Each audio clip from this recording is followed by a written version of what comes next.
What's good, YouTube? Listen, man. Listen. Hold on, let me get my microphone. This next video y'all about to watch is crazy. Absolutely crazy. If you love YouTube and you want to be a content creator and you want to succeed on YouTube, you got to watch this video. You must watch this video. You have to watch this video. Now, I'm talking about 10 seconds, and I talk about 15 seconds. I'm talking about the whole goddamn thing, all right? Hit the like button, and we about to get into it. This is... genius. Pure genius. That's all I gotta say. Genius. What's good, YouTube? It's your boy Shut Up and React. Thank you for clicking on this video. Hat cocked to the side. Alright, listen. Those of y'all that follow me and y'all see my lives and whatnot, I apologize sincerely. I've been fucking up, alright? I've been wading through the filth. Alright? And without getting too much into it, it's over, all right? I'm going back to what got me 9,000 subscribers, all right? So since we're going back to what got me 9,000 subscribers, since I'll tell you, it was my hunger to be a big YouTuber. Not even a big YouTuber. Not millions and millions and millions. You know, just a little small guy, a little 100,000. That's what that was my goal, 100,000. If I said if I could get 100,000, I'm good. But I see that that's too small. That goal is too small. The goal is too small to ask for 100,000. We about to talk about it. We about to do a reaction to this, all right? This dude, how Eric gained 1 million subscribers in 1 year. 1 year. And this ain't talking about back in the days when YouTube was easy. This is talking about now. Hit the like button and enjoy me on this little 10-minute video, man. Like, I want to do YouTube. So I will either become successful at YouTube. Hold on, Eric. Gotta make sure the audio correct. There we go, Eric. Like, I want to do YouTube. So I will either become successful at YouTube, or I will turn 85 years old and I'm still trying to do YouTube, and I will have died trying to do what I want. That's a fact, Eric. I'm all the way with you. To do. Those are the only two options. This guy right here has cracked the code to growing a YouTube channel. Eric Decker, or as you might know him, Eric, has gone from 0 subscribers to 1 million in 1 year. At a time when YouTube has never been more competitive, that's a pretty amazing achievement. His crazy challenge videos have got everybody talking. Just listen to what Mr. Beast had to say. I think you're gonna be YouTubers. He got Mr. Beast on the phone? He got Mr. Beast on the phone? You gotta be kidding me. Mr. Beast, obviously Mr. Beast, everybody knows who the hell Mr. Beast is. Everybody knows who the hell Mr. Beast is. But if he's on the phone, that means he thinks highly of this dude. Obviously, you understand the game and you're driven and dedicated. So, like, there's no doubt in my mind within a few years you'll have 10 million subscribers. So, like, his growth is exponential. But how is he growing so fast? That's what I Last January, Eric gained 300 subscribers. The month after, 90,000. What changed here? Well, in this video, we'll investigate and get to the bottom of his strategy. And if you're like me and are obsessed with growing your own channel, you're going to be blown away by some of the moves Eric has made. I know I say it a lot, but this guy is a YouTube genius. I've analysed some of the biggest YouTubers in the world, but the way Eric has grown is different. These two guys here present a typical case study for a highly successful YouTube channel. Both Mr. Beast and KSI worked on their content for years before they ever hit 1 million subscribers. See, look at that. 4 years and 5 years. 4 years and 5 years, all right? So, for y'all YouTubers out there, all right, that are saying, you've been on here for 2 years, 3 years, 4, like, you need a consistent, you need a consistency. And 1 year ain't gonna do it. 2 years ain't gonna do it. 3 years ain't gonna do it. 4 years, like, it's 4 or 5 years for these two, and these are one of the best, two of the best. So, I think I'm doing pretty goddamn good. An average YouTube growth curve looks something like this. You start slow, and then over time your content gets better and you pick up real momentum. So how did Eric manage to skip this step? I mean, this time last year he was a college dropout with no experience growing a YouTube channel. By every measure, he was starting from zero. But he had a plan. You see, no matter how competitive YouTube gets, the algorithm is built to help new creators get discovered. The issue is most people just don't know how to get picked up by the algorithm in the first place. And that is what Eric has done so well, getting initial attention and getting into people's recommended feeds. After a month of research and watching every single one of his videos, here are the 3 steps behind his rapid growth on YouTube. Y'all better listen, cause I'm damn sure my brain's turning. Just If 2021 is the year you want your channel to explode, pay close attention. Later in this video, we are going to talk about some of the less innocent ways Eric has grown his channel. But the first thing you need to succeed on YouTube is a good product, aka your content. Which takes us on to step number 1. Some of y'all fucked in that category. Just figure it out. Some of y'all ain't got no content at all. Zero. Nothing. Nada.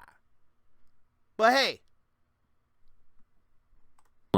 From the start, Eric has been making algorithm optimized videos.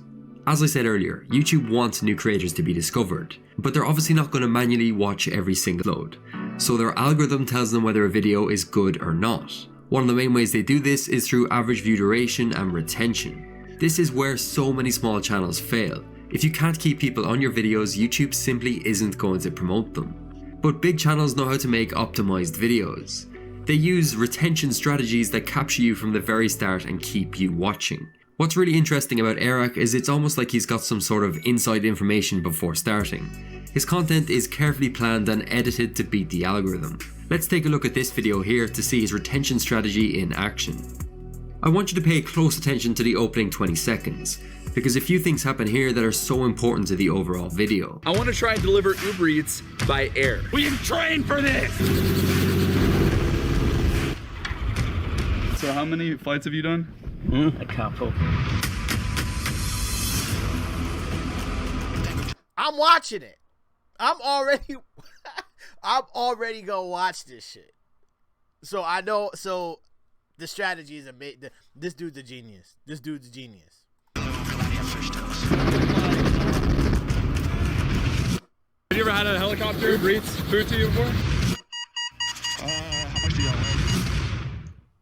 This is what is known as a cold open intro, which is essentially where you jump straight into the action before anything else. Eric's goal here is simple. He wants to convince the viewer to stick around. He does this by delivering a one-line explanation and then proceeds to show the viewer some of the best highlights to hook them in. He also really cleverly includes clips that leave unanswered questions. Was the helicopter crashing? What was this guy's reaction? Within 20 seconds, the viewer knows what he's trying to do. They know that the video isn't clickbait, and they also have multiple storylines they want answered. With intros, a lot of the time it's better to show instead of tell. You can always fill in more of the details later on, which is what Eric does next. In my experience, Uber Eats delivery, dude, it sucks so bad. So I thought to myself, what if we were to make that process actually good? Yeah, like when Uber Eats says that you're gonna get your meal in 15 minutes and it comes in like 25, what if we could deliver the food in like 1 minute? Now, how are we gonna do that? Well, here's the plan. I wanna try and deliver Uber Eats by air. This section is called the setup. The real key to high retention on YouTube is getting the balance right between context and action, so the viewer knows exactly what's happening while also being entertained. So within the first 2 minutes, Eric has grabbed the viewer's attention. And let me just let me put this out there to you right now. I am one of the people that I'm about to talk about. People think that, you could just throw up something on YouTube. You know what I'm saying? You could just react to a video and get millions. That's not gonna happen. That's not gonna happen. So basically what y'all seeing right now is me being real with myself and knowing I gotta step it the fuck up. I gotta step it up. I gotta go above and beyond what No Life Shack is doing, KSI is doing, and all these other people are doing. Because there's the reaction genre niche is so competitive, so competitive. You'll get lost in it. So it's amazing that I even got 9,000 subscribers in a niche that is so competitive. So I'm proud of myself, but it's time to step it the fuck up. He makes sure to keep it through effective YouTube storytelling. All of his videos contain multiple conflict and resolutions. Something comes up that could put the whole plan. A lot of people don't know this, but the best way to make money with Amazon in 2021 is not by into jeopardy, and he needs to fix it. This keeps the viewer engaged as they wait to see the outcome, leading to what are known as continuous hold segments in a retention chart. Here the viewer can't click off because they need to see the outcome. That's a fact. Also notice how each of Eric's videos has a clear payoff, a reward for watching to the end. In this case, seeing if they were actually able to deliver the food. This is placed at the very end and is deliberately short. Once you give the viewer what they want, they leave. So it makes sense for the conclusion of the video to be very quick.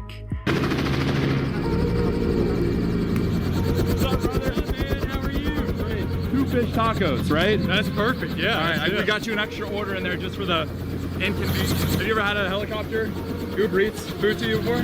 This will be a first. Okay, cool. Now, combining all these tactics together, Eric has retention that can compete with some of the biggest channels on YouTube, which tells the algorithm that this video is worth recommending. But what's the point in having good retention if you have no people actually finding the video in the first place? True. Which brings us on to step number 2. Eric is stealing audiences. Most people when starting YouTube have 3 or 4 channels that inspire their videos. In Eric's case, it's mainly Logan Paul, David Dobrik and Mr. Beast. A good way to find your content format is by trying to blend your favorite channels into one. For example, Eric's videos often have a Mr. Beast feel in terms of the idea, but he combines this with Logan's storytelling and David's fast-paced humor. In doing so, Eric identified his target audience. Wow.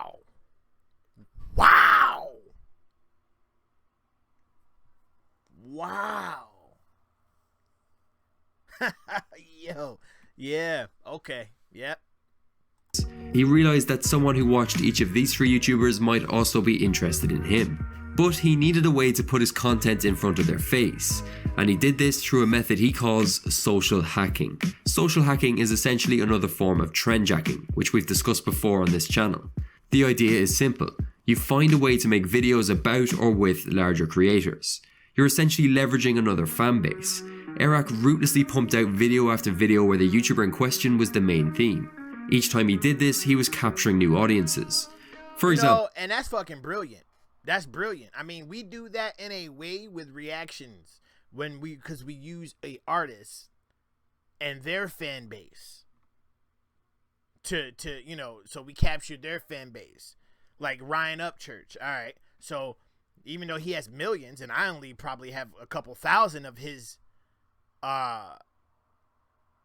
fans, just imagine if I got a video in front of Ryan Upchurch and Ryan Upchurch shared that video to his fan base. Now I got a possibility of 100,000, 50,000, 30,000, 20,000 subscribers. So we're just doing that, and the reaction channels do the same thing as he's doing right there.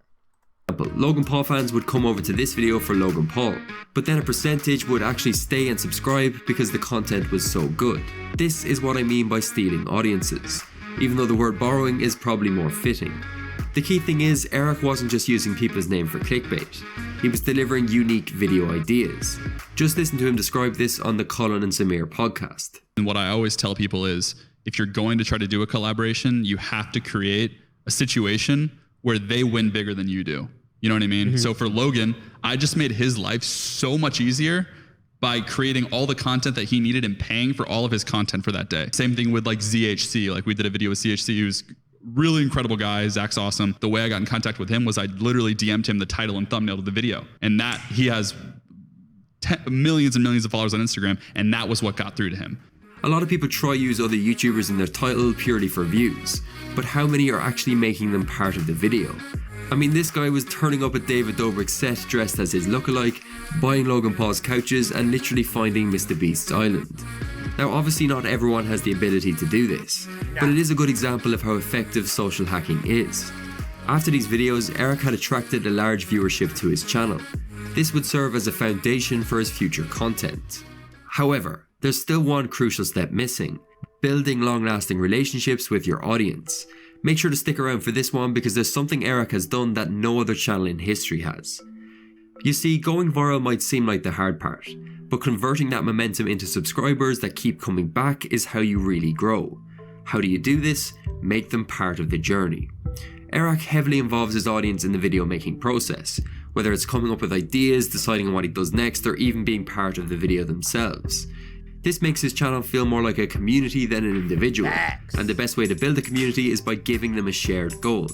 In Eric's case, this is simple: proving that it's still possible to grow on YouTube by hitting 1 million subscribers in 1 year. New people to his channel were sucked into this mission. He even became the first YouTuber in history to use affiliate marketing to gain subscribers. His Save Eric campaign was actually genius.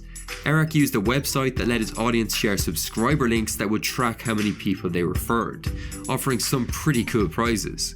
This resulted in almost 250,000 new subscribers in December alone. One thing was clear: Eric was going to hit that 1 million mark no matter what. I think this is a great example of why it's not all about making viral content. Sure, that's what gets you your first growth, but people stay for the story. Speaking of setting a goal, I'm going to set a like target of 5,000 for this video. If Eric was able to hit 1 million in 1 year, surely we can hit that. Also, if you want to read some of the stuff that I'm not going to share on YouTube, such as how much I'm making and the things I've done personally to grow my channel, make sure to sign up to my free newsletter. The link will be in the pinned comment below. Thank you for watching, and I'll see you in the next one. Yo, I like this dude, man. I like this dude. He broke it down. His name's Patty Galloway. He got 245,000 subscribers. Go ahead and subscribe to him, man, because I like this, and I will be reacting to more of his stuff if he don't hit me with a block, if he don't hit me with a copyright strike. All right, bro? So, please, please, I'm going to put your link in the description. Go on over, subscribe to him, man. But he dropped some straight fire. This was straight fire, and I like the way he broke it down, and it really opened up my... It pretty much just opened up my brain, and boop. Thank you for hitting the video. Hit the like button, subscribe. I'm out.